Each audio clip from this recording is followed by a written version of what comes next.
Di dalam firman Tuhan,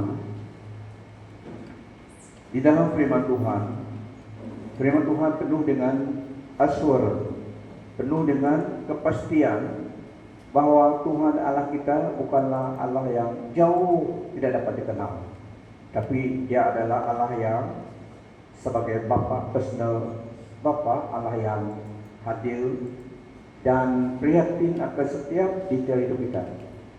Tidak Dia memperhatikan jauh dari sana, tidak. Dia adalah Allah yang sebagai personal Father, ayah kita yang prihatin akan hidup kita, setiap detail hidup kita.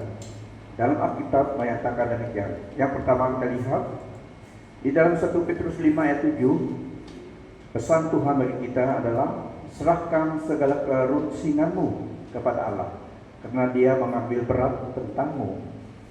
Serahkanlah segala kekhawatiranmu kepadanya, sebab Dia yang memelihara kamu. Cast all your anxiety on Him, because He cares for you. Yang pertama, di sini Allah sebagai Bapa kita memperhatikan hidup kita, every detail of our life di dunia ini. Dia tidak seperti Allah yang orang sembah, yang tidak dapat dikenal dan jauh di sana, memperhatikan jauh, tidak. Allah kita adalah Tuhan, kita adalah Allah yang involved di dalam setiap detail hidup kita, memperhatikan setiap gerak-gerik hidup kita di dunia ini, every detail of our life. Waktu suka, waktu senang, Dia ada sebagai Bapa yang memperhatikan hidup kita sebagai anaknya. Seperti dalam 1 Petrus 5 ayat 7 ini. Ini memberitahukan kepada kita bahwa Dia mengerti semua pergumulan yang kita alami. Dia mengenal, Dia affectionately concerned. Dia sangat memperhatikan setiap detail hidup kita di dunia ini yang berharap kepada Dia. Yang di dalam 1 Petrus tadi itu adalah satu perintah untuk kita, supaya menyerahkan segala kekhawatiran kita, kerusingan kita, anxiety kita kepada Dia. Bukan saja tetapi satu perintah daripada Bapa surgawi kita, supaya serahkan kepada Dia. Dia tahu itu berat bagi kita.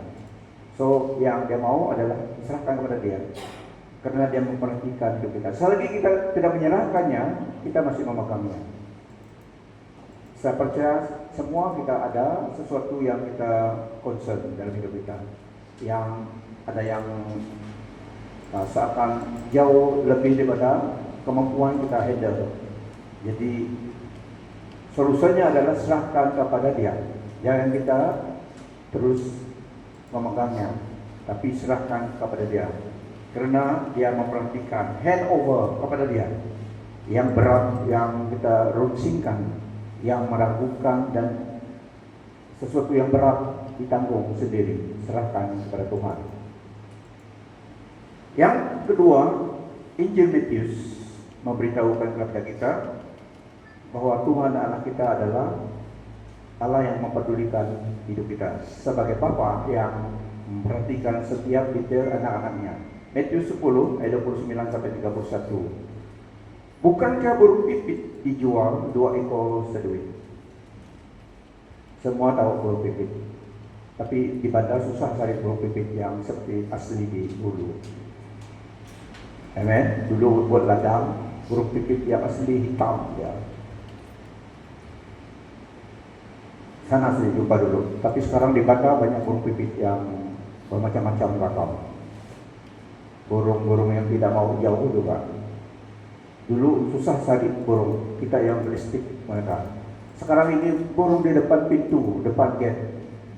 Orang pun halau dan tidak mau. Mungkin tahu, terlalu desa tengok burung besar lagi, bukan burung pipit. Dulu susah-susah kuda-kuda listik. Sampai di hutan cari burung, ada dapat satu, wah senang hati, bakal dia makan. Tapi sekarang burung besar-besar besar daripada burung pipit di depan gate. Tidak ada yang meminat makannya lagi. Kenapa? Terlalu banyak makan makanan yang di bidang. Tapi itu dulu burung pipit. So, dikatakan di sini dijual 2 ekor seduit. 10 sen jual seduit, berarti murah sangat. Bukankah burung pipit dijual 2 ekor seduit?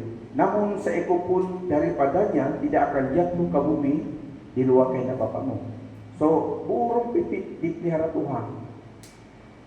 Tidak satu pun jatuh di bumi tanpa kehendak Tuhan. Dia sangat memperhatikan ciptaannya. Burung adalah ciptaan Allah. Kita juga ciptaan Tuhan yang mulia. Dan kamu, rambut kepalamu pun terhitung semuanya.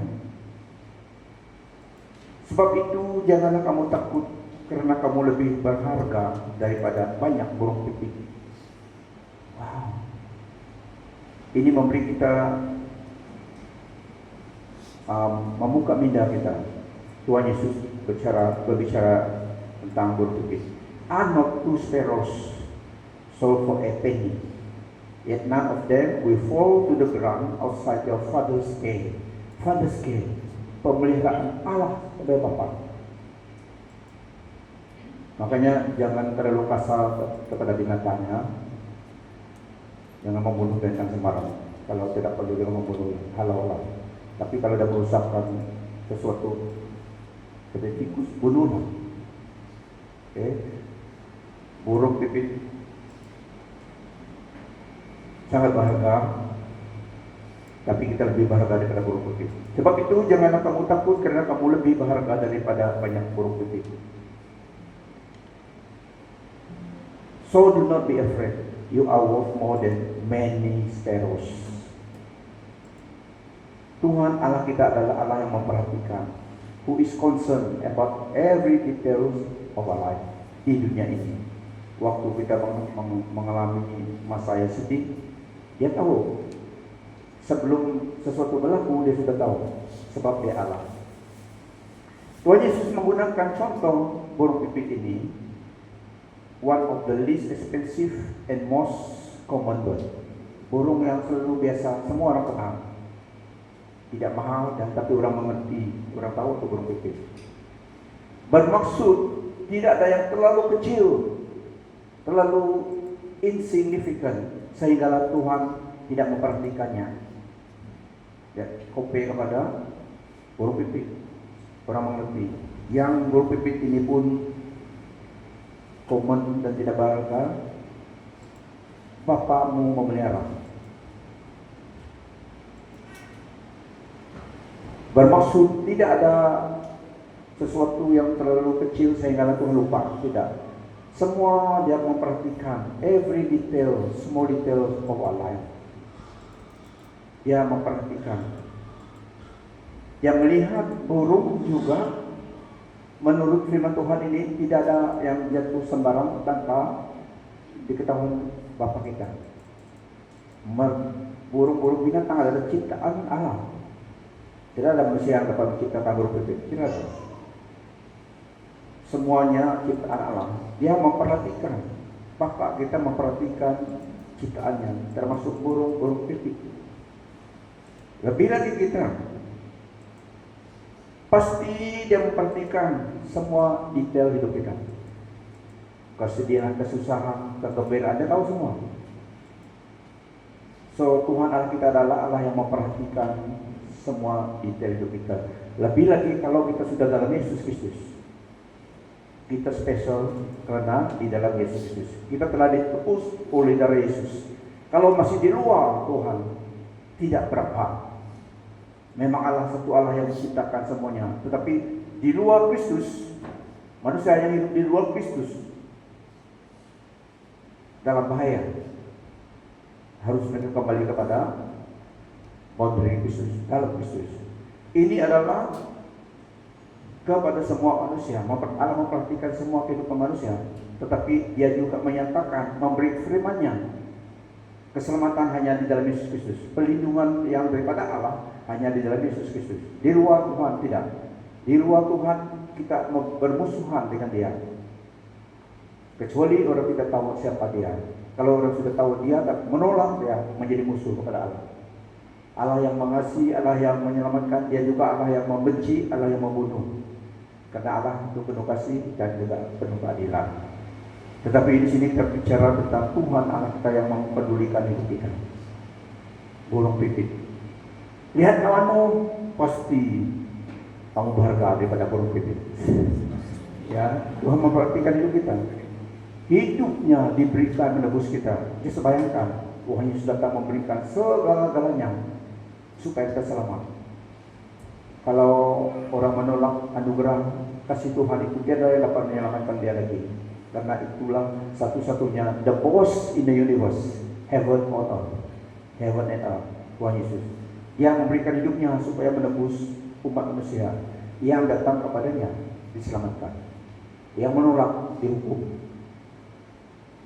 Saya selalu katakan, the gospel has two tracks, dua penekanan. Sekali jalan, yang menerima Yesus diselamatkan, yang menolak Yesus dihukum. Karena Allah adil, Allah kasih dan Allah adil. Di sini dia katakan juga, rambut tidak dihitung. Tiada ada, belum selalu ada yang pernah hitung rambut dia, sehingga tidak tahu jumlahnya. Yang tidak ada rambut senang, tidak ada. Yang ada susah hitung. Kalau rambut bisa diisi, susah hitung. Kalau yang ada rambut senang, tidak ada, kosong, senang. Yang ada susah berhitung. Ini memberi pengertian kepada kita. Kita sendiri tidak tahu, lebih tahu daripada Allah. Dia lebih tahu diri kita daripada diri kita. Dia memperhatikan rambut kita dihitung, maksudnya dia lebih mengenal diri kita daripada diri kita sendiri. Itulah Allah Bapa kita, Tuhan kita, Yesus Kristus. He knows things about you that you don't even know about yourself. The fact that God knows the number of your hairs on your head signifies intimate knowledge. Sebab dia Allah, dia tahu segalanya. Dan yang kedua dalam Mazmur 23 ayat 1-3, Tuhan ialah gembalaku, aku tidak akan kekurangan apa-apapun. Dia membuat aku berbaring di padang rumput yang hijau. Dia membimbingku ke tepian air tenang. Dia memulihkan jiwaku. Dia membimbingku ke jalan yang benar demi namanya. The Lord is my shepherd, I lack nothing. He makes me lie down in green pastures. He leads me beside quiet waters. He refreshes my soul. Ini memberi pengertian. Ayat ini dipik Allah sebagai gembala, memberi gambaran Allah itu sebagai gembala yang menggembalakan domba, yang menyediakan provide semua physical dan spiritually, keperluan jasmani dan rohani. Pekerjaan sebagai gembala domba adalah 24/7, 24/7, round the clock, menjaga, protect, memberi makanan dombanya. Itulah tugas hutannya. So, Tuhan Allah kita digambarkan sebagai domba yang provide, yang menyediakan keperluan jasmani dan rohani kepada kita. I lack nothing, saya tidak kekurangan apapun. Ini bermaksud we get everything we want. Salah. Ini tidak bermaksud we get everything we want. I lack nothing, saya tidak kekurangan apapun. Tidak bermaksud we get everything we want. Tetapi di dalam pemeliharaan Allah kita dapat semua yang kita perlukan. Ya. We have everything we truly need for our life journey. Karena kalau we get everything we want, manusia salah memilih, suka memilih bertentangan dengan kehendak Tuhan. Tapi ayat ini tidak kekurangan apapun yang kita perlukan. Tuhan menyediakan semua yang kita perlukan. Bukan yang kita mau untuk diri kita selfishly, tidak. Tapi yang kita perlu dalam perjalanan hidup kita. Tidak akan kekurangan karena ada gembala yang memelihara, seperti gembala domba memelihara dombanya, jasmani dan rohani. Yang keempat, Yesaya 41 ayat 10. Janganlah takut sebab aku menyertai engkau. Janganlah bimbang sebab aku ini Allahmu. Aku akan meneguhkan, bahkan akan menolong engkau. Aku akan memegang engkau dengan tangan kananku yang membawa kemenangan. Do not fear, for I am with you. Do not be dismayed, for I am your God. I will strengthen you and help you. I will uphold you with my righteous right hand. Ini bermaksud Tuhan Allah kita aktif memperhatikan hidup kita, beri support kepada kita, memberi kekuatan kepada yang lemah, menolong yang perlu ditolong. Sebagai Allah, sebagai Bapa kita, memperhatikan hidup kita. Tangan kananku yang membawa kemenangan, ataupun the right hand, ini symbolize kuasa dan wibawa, power and authority. Apabila Allah menyatakan Dia yang memegang kita, Dia menyatakan Dia menggunakan kuasanya, kekuatannya menolong kita, memelihara kita supaya kita tidak terjatuh karena kita terlalu lemah untuk berdiri sendiri. So itu gambarannya. So Dia penolong kita. Dia menjaga, memelihara dan memberi kekuatan kepada kita waktu kita lemah. Kekuatan daripada Dia. Yang kelima, Filipi 4 ayat 19. Tuhan Allah kita yang pedulikan hidup kita. Allahku akan membekalkan segala keperluanmu daripada kekayaannya yang termulia dalam Kristus Yesus. And my God will meet all your needs according to the riches of His glory in Christ Jesus. Ini bermaksud perjanjian akan provision daripada Tuhan. Perjanjian Allah yang mempunyai kerajaan surga dan bumi ini, perjanjiannya kepada kita yang menyediakan apa yang kita perlukan. Provision, janji provision daripada Tuhan.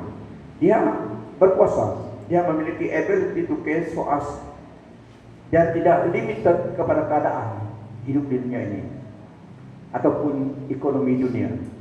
Dia yang berkuasa atas segalanya. God ability to care for us not limited by our circumstances or the world economy. It is based on His limited riches. Berdasarkan kekayaannya dalam Yesus Kristus, kata firman Tuhan. Segala sesuatu milik Allah.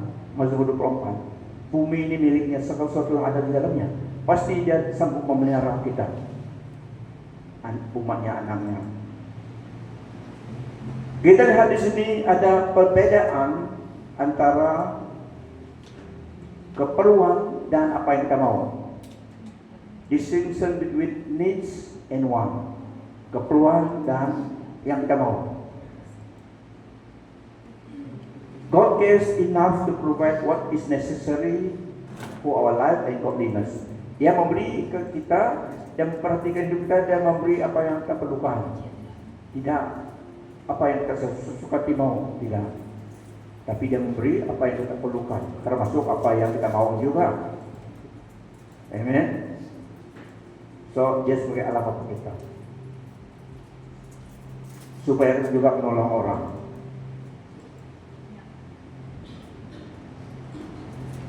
Diberkati untuk menjadi berkat, diselamatkan untuk melayani. Ya. Pagi tadi kedua kesini datang ke gereja. Stop traffic light itu dekat sini. Ada satu ibu, kesian juga. Kita harus ada hati kesian juga kepada manusia. Ada satu ibu tua aja, mana cucu, mana nenek, mana cucu, mana anak dia. Putih sudah rambut dia, putih. Dia kolek itu 300 plus dan cola 3 dia bawa. 9 lagi. Ada satu stick dan satu stick. Ada dua atau tiga, ada tin yang sudah di flatten lah, yang tukang ngomong traffic seperti bilang, wah macam mana berapa saja itu, bilang saat handbrake, saat tarik lupakan sama keluar, tunggu traffic lain terus tunggu nanti kalau udah belum jalan masih jalan nih, saya keluar kalau itu puluh semua keluar, tapi traffic light sudah on, nyebrang dia, tunggu jauh dah, oh terlepas lagi. Tapi coba saya bertindak cepat sedikit, karena lambat telah pikir. Tunggu, saya perhatikan mana anak orang ini, mana cucu dia. Tuhan dan tapi steady jalan, tidak kuat. Ini kan 2-3 tim siang tu, Chinese itu, ada Chinese ini, Chinese dia. Biasa orang Cina kaya, tapi yang ini boleh ini juga dia. So sama rata kita kan ada yang itu juga. Lain kali lah kalau jumpa dia bawa umum bagi sendiri lah. Memang sudah jadi, sudah traffic light sudah total. Red stop, green go. Red stop bilang green go. Oke, itu side. Udah cerita. Nah, saudara-saudari,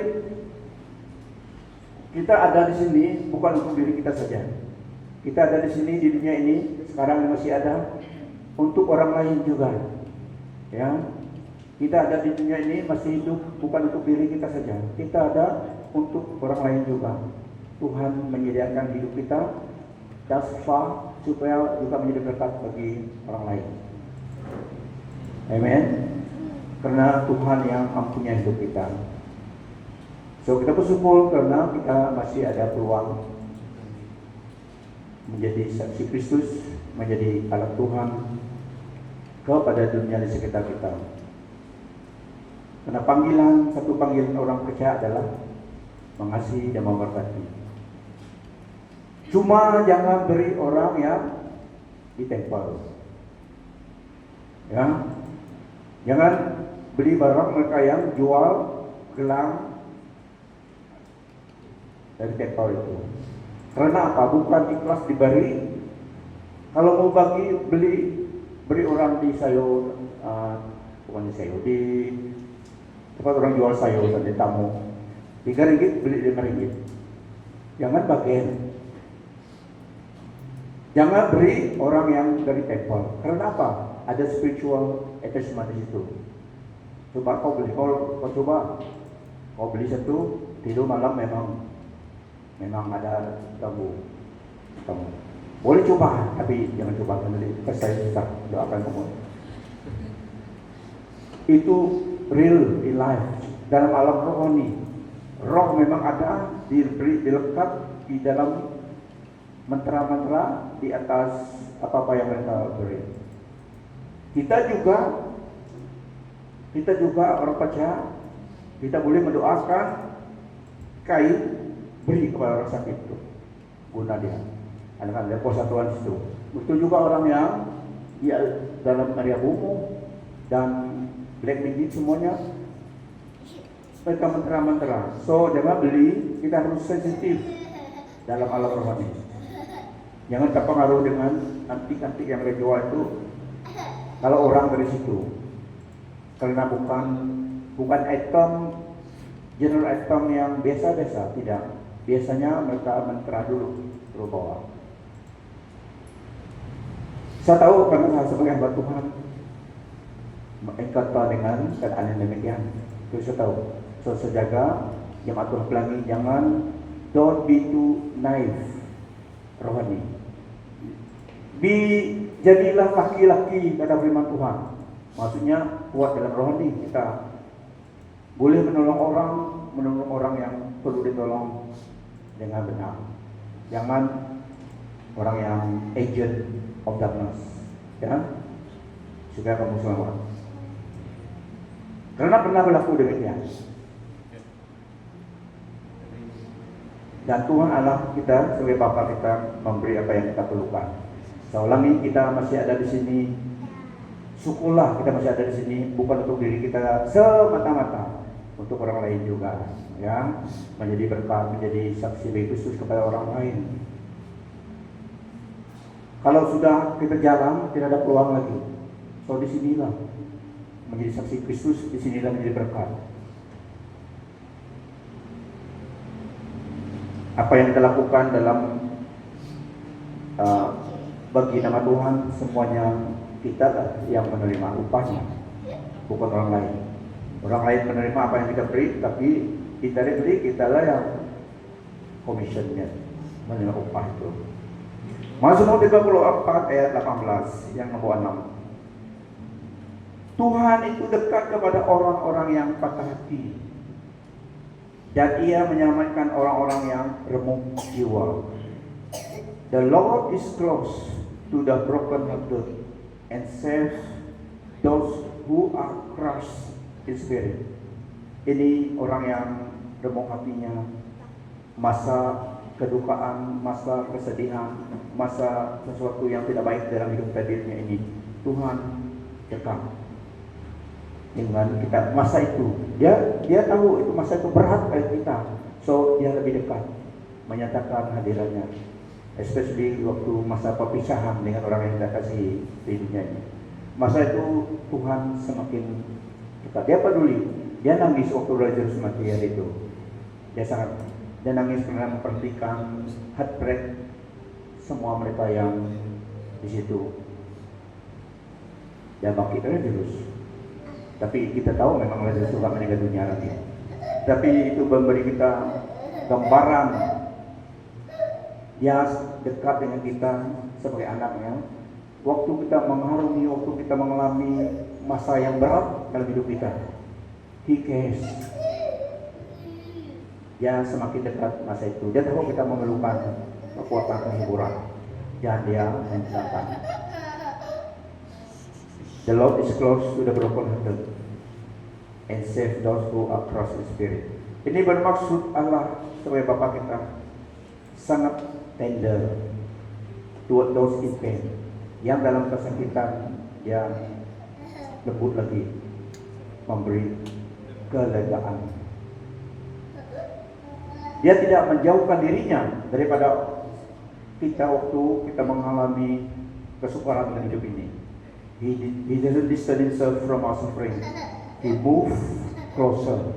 Dia datang dekat. Karena masa itu dia tahu kita sangat memerlukan tolongan. Keras spirit, remuk hati kita. Sudah datang oleh penghiburan, oleh kekuatan. Inilah Allah kita. Remuk hati, remuk jiwa refers kepada moment of deep despair of failure. Masa yang sangat berat dalam hidup kita. Ayo, apakah Tuhan? Mana kau Tuhan? Masa itu dia sebenarnya dia lebih dekat, lebih tender lagi. Dia membawa healing, emotional healing. Karena manusia adalah manusia yang emosional. Dia datang memberi kelegaan, kesembuhan, healing emotion kita. Allah kita adalah Tuhan yang memulihkan semua manusia. Tidak ada yang Superman. Nabi-nabi Tuhan, hamba-hamba Tuhan, semua tidak ada Superman. Pada suatu ketika Nabi Elijah, Prophet Elijah, setelah encounter dengan Nabi Baal, 400 Nabi Baal, ada encounter, divine encounter. Mana yang Allah?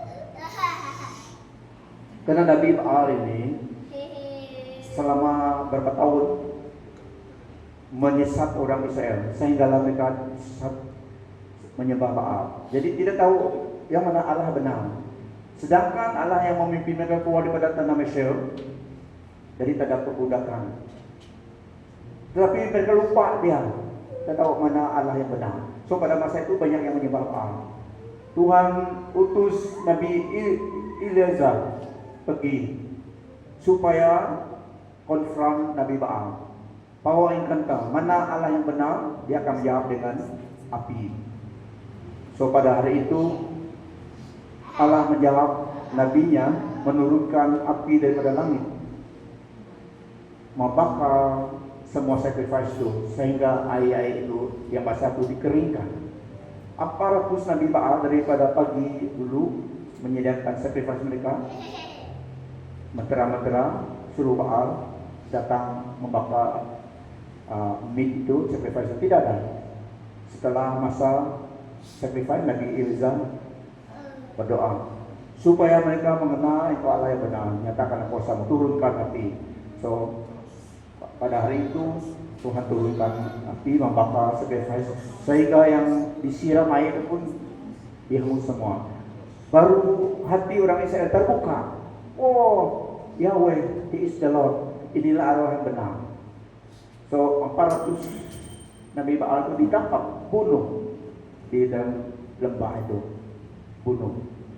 Itu masa dulu. Dan Nabi Persu, Nabi Baal. Orang Israel tahu mana Allah yang benar. Tetapi setelah kemenangan itu, Nabi Elizah adalah manusia biasa, marah. Istri Raja Ahab marah dia, Jezebel tahu, dia beritahu, ada orang beritahu dia, kamu punya Nabi Baal, habis dibunuh Elizah. 400 tidak ada yang tinggal, dibunuh, pacung kepala dibunuh. Marah istri Raja Ahab, Jezebel namanya kan. Dia beritahu, saya akan cari Elizah, saya akan bunuh dia demi anak saya. Dia bilang, takut juga Elizah.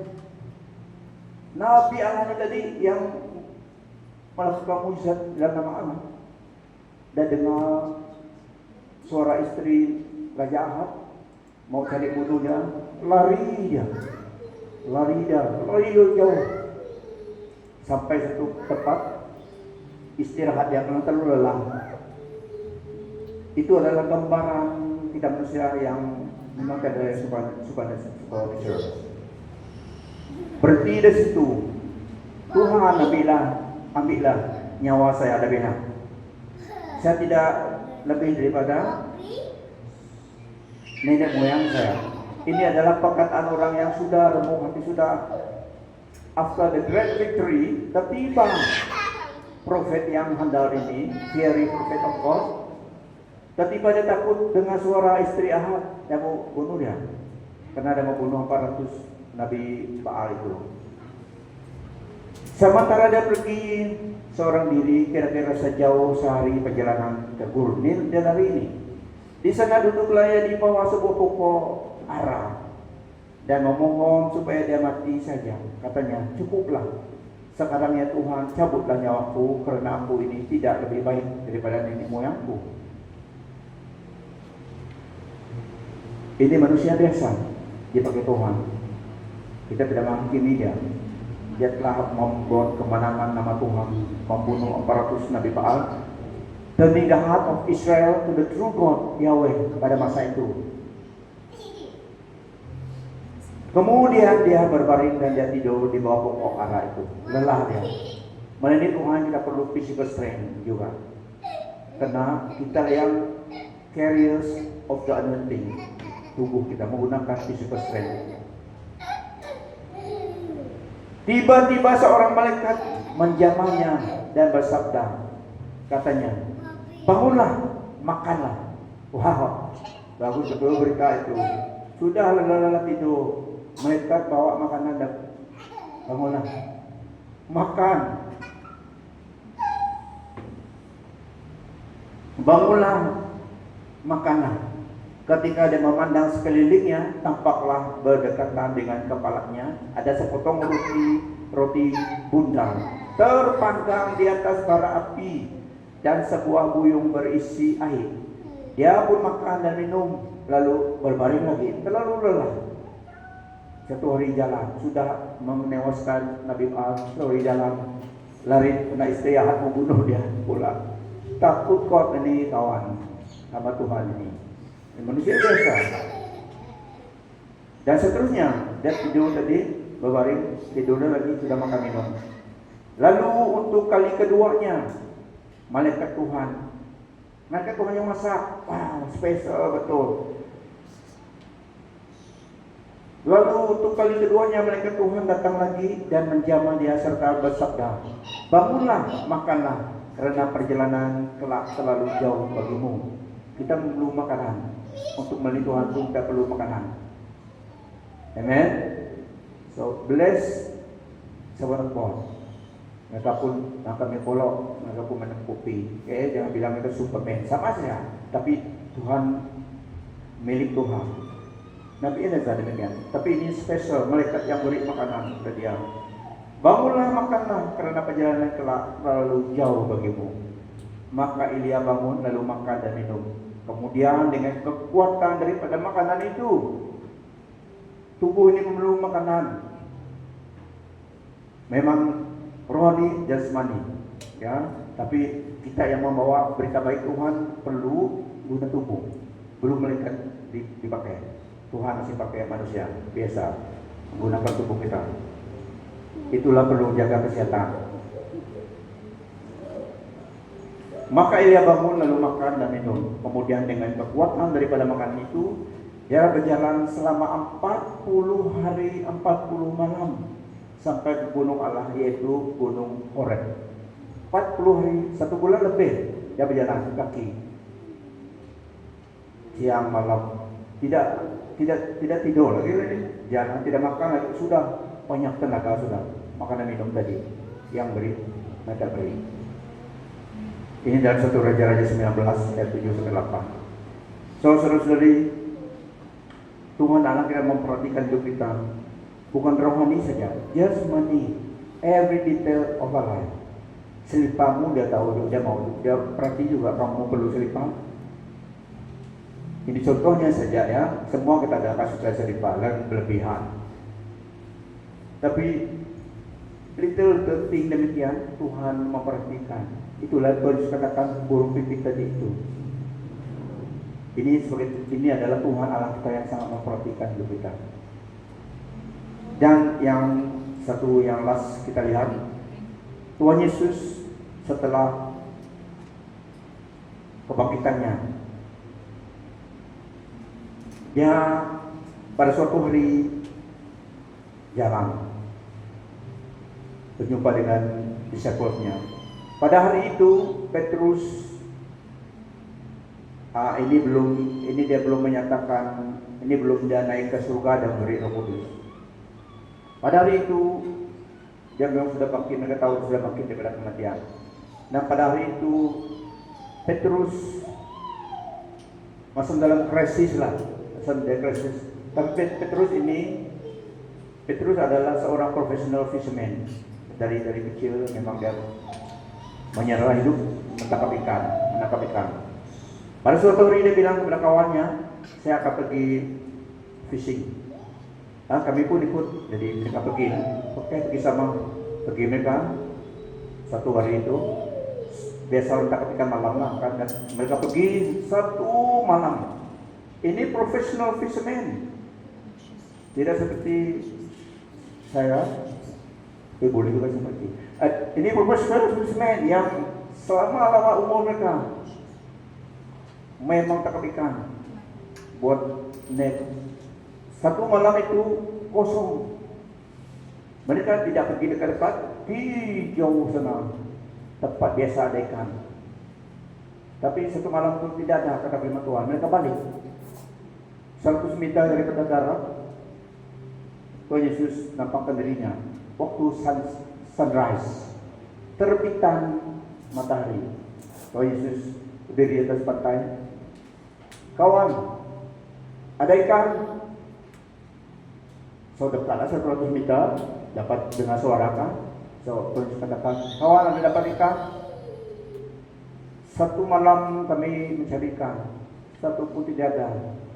Kecewa kata mereka. Dia bilang, tebarkan jalamu sebelah kanan itu, kamu akan mendapatkan ikan. Mereka tebarkan, ini sudah dekat 100 meter daripada darat. Sudah balik, tidak ada hasil. Tapi Tuhan suruh mereka tebal. Sekali 135 ikan besar-besar. Syarat taruh mereka. Tuhan Yesus katakan, Setelah mereka datang di pantai, marilah bersarapan. Wah, come and have breakfast. Dia bilang, dia tahu mereka lelah satu malam tidak makan, tidak ada ikan dimakan. Pulang pun sudah tidak belanja, tidak hasil tangkapan. Dia bilang, come and have breakfast. Invitation, come and have breakfast. Setelah kebangkitan Yesus, marilah bersarapan. Come. Baik kan? Sudah lelah letih, lapar lagi pagi-pagi. Kalau Yesus katakan, mari bersarapan. Ini Allah pencipta alam semesta. Jadi mereka bersarapan dengan Tuhan. Bawalah sedikit ikan yang kamu tangkap, bakar. Tuhan yang menyediakan makanan pada pagi hari itu. Tuhan sponsor breakfast. Ada ikan, ada juga bread. Dan ini memberitahukan kepada kita, membuktikan Tuhan Yesus memiliki tubuh kemuliaan. Tidak seperti hantu. Hantu tidak ada tubuh. Tuhan Yesus memiliki physical body, tapi glorified body. Tubuh kemuliaan, tubuh physical. Dia memperhatikan keperluan physical manusia. Human and divinity. Tuhan Yesus. Hantu tidak ada tubuh atau firman Tuhan, tapi boleh menakutkan orang yang takut. Ya, hantu ada, tapi tidak ada tubuh. Yang kita takut sekarang ini bukan hantu, tapi kita takut manusia. Yang sekarang ini hantu yang takut kita. Dulu kita takut hantu, tapi sekarang ini hantu yang takut kita. Amen. Yang kita takut adalah orang yang jahat. Tuh, hantu tidak ada tubuh, seperti angin saja. Banyak pengalaman demikian yang orang sharing. Waktu di Tebasan dulu ada yang sharing. Dengar ada bunyi suara cepat-cepat di bawah lampau dia ada. Ini waktu Tebasan, rambut Tebasan. Bapak saya cerita ada. Saya ingat cerita itu. Macam orang cerita-cerita di bawah rumah lampau dia. Suara manusia, dapat didengar. Sekali tengok, tidak ada orang, angin saja, fokus itu. Itu hantu. Ya, hantu tidak ada tubuh. Tapi kita tidak takut hantu, walaupun dia menakutkan. Amen. Dia takut kita dalam Yesus Kristus. So di sini saudara-saudari, Tuhan kita, Allah kita, Tuhan Yesus memperhatikan hidup kita. Sehingga pada hari itu dia jumpa disciple-nya. Dia tidak marah karena mereka gagal, tapi dia hadir dengan mereka, fellowship dengan mereka. Dia menyediakan api yang panas pada pagi hari itu, menyediakan sarapan ikan bakar, bread. Dia bukan Allah yang tidak dapat dikenal dan jauh atas udara saja. Dia adalah pribadi Allah yang hadir di mana-mana, di dalam ciptaannya dan bersama dengan kita. Dia tidak lecture mereka, dia tidak memarahkan mereka karena mereka gagal, tidak. Tapi dia menyediakan warm fire, barbecue pada pagi hari itu di atas pantai. Mereka memerlukan makanan dan kepanasan. Tuhan Yesus menyediakan sponsor mereka breakfast. Itu juga memberi kita satu gambaran intimacy, yaitu hubungan yang intim dengan Tuhan, sahabat yang setia.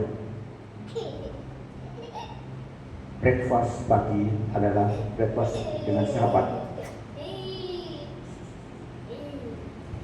Ada satu tempat di Taman Tengku, selalu banyak orang tua di situ. Pagi banyak cerita, minum kopi. Bagus juga ada tempat mereka berbual dengan dia. Mungkin itu old friend mereka. Kawan lama, tapi kita jumpa dari situ mereka.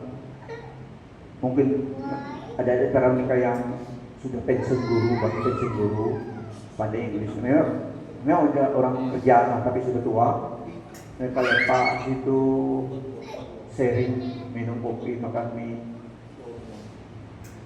Lama mereka cerita.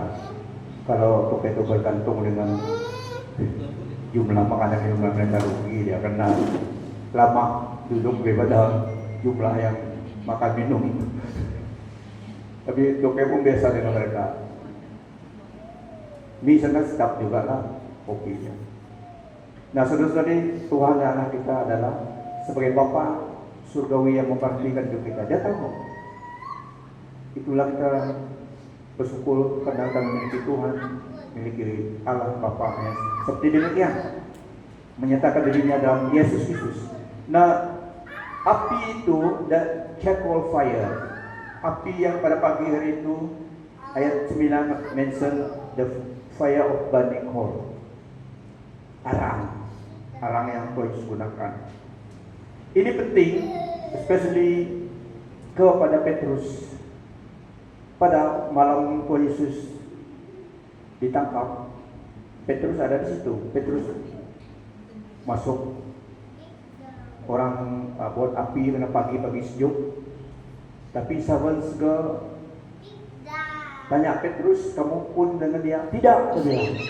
So pada pagi hari itu Tuhan Yesus membuat api itu memperingatkan Petrus, memulihkan dia. The same fire. Tapi ini fire adalah fire restoration. Tuhan memulihkan dia.